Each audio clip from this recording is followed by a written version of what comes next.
बिस्मिल्लाहिर्रहमानिर्रहीम। या कनाबुदो व या कनस्ताईन।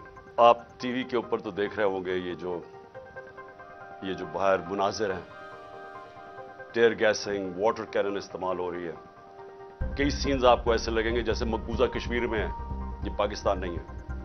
सुप्रीम कोर्ट में आप जाते हैं अपनी गवर्नमेंट्स डिसॉल्व करके, और हमने आइन के मुताबिक अपनी गवर्नमेंट्स डिसॉल्व करी। जो आइन कहता है 90 दिन के बीच में हमारी जो दो गवर्नमेंट्स थी, पख्तूनख्वा और पंजाब, यहां इलेक्शंस होने थे। वो सदर को ऑर्डर करते हैं कि आप डेट अनाउंस करें। सदर 30 अप्रैल डेट अनाउंस कर देते हैं। 30 अप्रैल को 50 दिन के करीब रह गए हैं। हम आज अपनी इलेक्शन की रैली अनाउंस करते हैं। इलेक्शन रैली अनाउंस करने से पहले कल शाम को पुलिस के साथ बैठते हैं हम। पुलिस बकायदा रूट देती है कि ये रूट के ऊपर आपने रैली करनी है, रूट अप्रूव हो जाती है पुलिस के साथ। आज जब रैली करने के लिए लोग आ रहे हैं, वाटर कैनन्स इस्तेमाल किए गए, और वाटर कैनल्स के उनके अंदर वो मटेरियल डाला है जिसमें केमिकल था।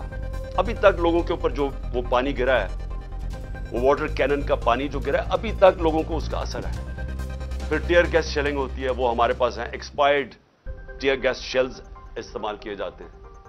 फिर डंडे मारे जाते हैं, गाड़ियां तोड़ी जाती हैं।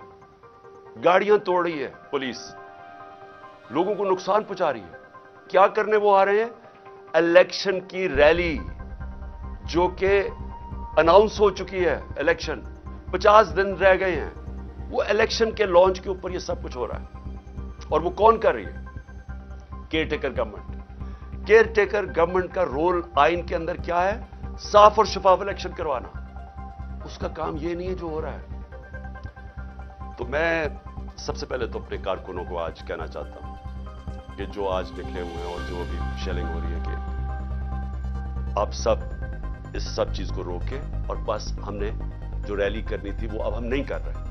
आज हम खत्म कर रहे हैं। इसलिए कर रहे हैं कि ये इनका जो मकसद है, ये सारा ये जो तशद्दुद और लोगों को इश्तियाल दिलवाने का, इसका मकसद कोई लॉ एंड ऑर्डर नहीं है।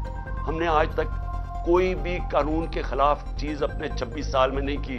3 दफा इन्होंने हमारे खिलाफ लॉन्ग मार्चेस की। पूछे कभी रोका इनको? 26 नवंबर लाखों लोग इस पिंडी में थे। वो मैं अगर चाहता अगले दिन, तो हमने इस्लामाबाद वॉक करनी थी। जो इन्होंने प्लान बनाया हुआ था, मुझे पता चल गया कि अगर उन्होंने इस्लामाबाद जाना था, इन्होंने इतनी पुलिस बुलाई हुई थी कि ये खून खराबा चाहते हैं। हमने वो कैंसिल कर दी। आज फिर मैं कैंसिल कर रहा हूं। इन्होंने हर हरबा इस्तेमाल किया। केयरटेकर गवर्नमेंट को इस्तेमाल किया, गवर्नर्स को इस्तेमाल किया, इन्होंने इलेक्शन कमीशन को इस्तेमाल किया। किसी ना किसी तरह जो 90 दिन के अंदर, जब हमने असेंबलीज अपनी डिसॉल्व की थी, केपी की और पंजाब की, 90 दिन में इलेक्शन होना था। किसी ना किसी तरह लड़ाई हो, खून खराबा हो, उसको इस्तेमाल करें और केसेस कर दें इमरान खान के ऊपर। आगे 100 के करीब तो पहुंच ही गया हूं, उससे तो कोई फर्क नहीं पड़ेगा। लेकिन कोई भी बहाना मिल जाए इलेक्शन से निकलने का, यह है सारा मकसद। तो इसलिए मैं अपने कारकुनों को कहना चाह रहा हूं कि हमने कोई इनको मौका नहीं देना। सुप्रीम कोर्ट की बात ही नहीं माननी। अगर सुप्रीम कोर्ट को ओपनली डिफाई करना है, जो कि केपी के अंदर वो गवर्नर कर रहा है, क्या इस मुल्क के अंदर कोई आइन है? क्या ये हमारा मुल्क किसी कानून के मुताबिक चल रहा है? अगर सुप्रीम कोर्ट के फैसले नहीं मानने और आइन के ऊपर नहीं चलना, तो मुल्क में तो जंगल का कानून बन गया है। पता नहीं कितने 100 हमारे कारकुनों को पकड़ के ले गए, किस वजह से? तो अगर पहले ही मुल्क के अंदर इन्होंने बारबरियत कायम की हुई है, इन्होंने हमारे राइट्स खत्म कर दिए हैं, बुनियादी हकूक हमारे शहरियों के खत्म कर दिए हैं, पहली साजिश के तहत एक जमहूरी गवर्नमेंट को गिरा दिया है, चोरों को ऊपर बैठा दिया है, दंदराते फिर रहे हैं, बड़े बड़े डाकू फिर रहे हैं, उन डाकुओं को ऊपर बैठा दिया, मुजरिमों को, क्रिमिनल्स को, कातलों को, जमानत पे ऊपर बैठे हुए हैं, मनी लॉन्ड्रर्स को, वो सारे ऊपर बैठ गए हैं, कानून खत्म कर दिया है। सुप्रीम कोर्ट से पूछना चाहता हूं कि आपके लिए एक बहुत बड़ा चैलेंज है। पूछना नहीं चाहता, मैं आपको वार्न करना चाहता हूं, ये बहुत बड़ा चैलेंज है आपके लिए। इन्होंने पहले सुप्रीम कोर्ट को तकसीम किया था, जो सजाद अली शाह जब चीफ जस्टिस थे। सारों को याद है कि किस तरह उन्होंने उनको पहले अटैक किया सुप्रीम कोर्ट को, फिर पैसा चलाया, फिर तकसीम किया, फिर उनको हटाया। मुझे खतरा ये मौजूदा सुप्रीम कोर्ट में भी नजर आ रहा है। ये सिर्फ और सिर्फ इलेक्शन से निकलने के लिए इन चोरों को, क्योंकि इनको पता है कि जिस वक्त इलेक्शन हुआ ये गए सब, इनको पता है कि इनकी कब्रें खुदी हुई हैं, इनको पता है कि अवाम जिस तरह का जुल्म हुआ है अवाम पे, पहले तो एक साजिश के तहत, बैरूनी साजिश के तहत, और ये तो अब एक रिनाउंड आदमी है क्रेग मारे, उसका बड़ा नाम है, वो हिस्टोरियन भी है, डिप्लोमेट भी रह चुका है, एम्बेसडर भी रह चुका है बरतानिया का। उसने कहा है कि बैरूनी साजिश के तहत CIA ने इमरान की गवर्नमेंट कराई है इनके साथ मिलकर, बल्कि इन्होंने उसको साथ मिलाया होगा। तो पहले तो लोगों को गुस्सा उसका है कि साजिश के तहत गवर्नमेंट कराई, चोरों को ऊपर मुसल्लत किया, अवाम की कमर तोड़ गई तारीखी महंगाई में। इस मुल्क की 75 साल तारीख में सबसे ज्यादा महंगाई, बेरोजगारी दिन ब दिन बढ़ रही है, इकॉनमी बैठ रही है, वो और गुस्सा है।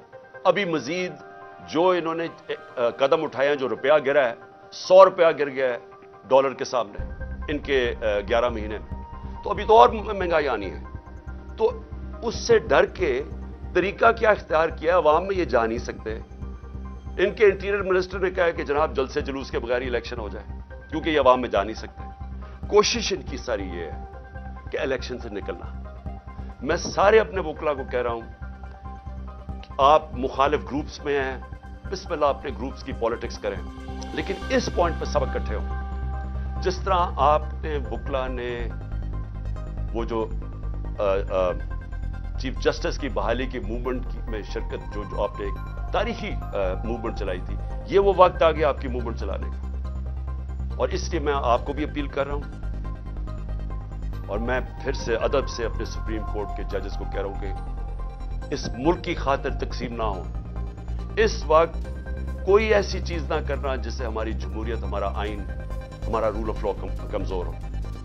और आखिर में मैं अपील करना चाहता हूं पाकिस्तानी कौम को, देखें मुहज़्ज़ब माशरे में और एक वो माशरा जिधर गुर्बत होती है, तबाही होती है, जो फेल्ड नेशंस जिन्हों कहते हैं, जो जिधर लोग किश्तियों में भाग भाग के दूसरे अमीर मुल्कों में जा रहे होते हैं, डूब रहे होते हैं समुद्रों में, जिसमें हमारे भी पाकिस्तानी अभी पहुंचते पहुंचते इटली, कितने पाकिस्तानी हमारे डूब, जिसमें हमारी एक हॉकी प्लेयर भी डूब गई। वो क्या फर्क क्या होता है? फर्क ये नहीं होता वसाइल की कमी है हमारे जैसे मुल्कों में, फर्क होता है कि हमारे माशरों में इंसाफ नहीं होता, हमारे माशरे में कानून की हुक्मरानी नहीं होती, हमारे माशरे में जंगल का कानून जो आज पाकिस्तान पे राइज करने की कोशिश है, ये जो हो रहा है ये जंगल का कानून, कोई दुनिया में कानून इजाजत नहीं देता जमहूरियत में कि इलेक्शन कैंपेन की आप रैली कर रहे हो और आपके ऊपर ये अटैक कर दे पुलिस और लोगों को जख्मी करें, गाड़ियां तोड़ दे। कोई दुनिया में ऐसे नहीं करता। आप अवाम के लिए आप पे बहुत बड़ी मैं जिम्मेदारी डाल रहा हूं। आपने जब तक आप अपनी जमहूरियत की हिफाजत नहीं करेंगे, और कोई बाहर से आके नहीं करने लगा, और जमहूरियत की हिफाजत का क्या मतलब है? आपकी आजादी की हिफाजत। जमहूरियत का मतलब क्या है? जमहूरियत का मतलब होता है आजाद लोग। आजाद तब होते हैं जब वहां कानून होता है, हुक्मरानी होती है कानून की, आइन की। ये जो हो रहा है ये जमहूरियत को खत्म करने की कोशिश की जा रही है, ये चोरों को ऊपर मुसल्लत करके और ये केयर टेकर गवर्नमेंट को लंबा करने का और कोई टेक्नोक्रेटिक सेटअप का। ये तो आज हालात जनरल मुशर्रफ के मार्शल लॉ से बहुत, मैं जेल में गया था, वो इससे बहुत बेहतर था। तो आपको सबको तैयार होना चाहिए। ये जो आगे जिस तरफ जा रहे हैं सारी कौम, एक शऊर वाली कौमी, एक कौम जो तैयार होती है अपने हकूक और अपनी आजादी की हिफाजत करने के लिए, वो ही फिर आजादी छीनती है।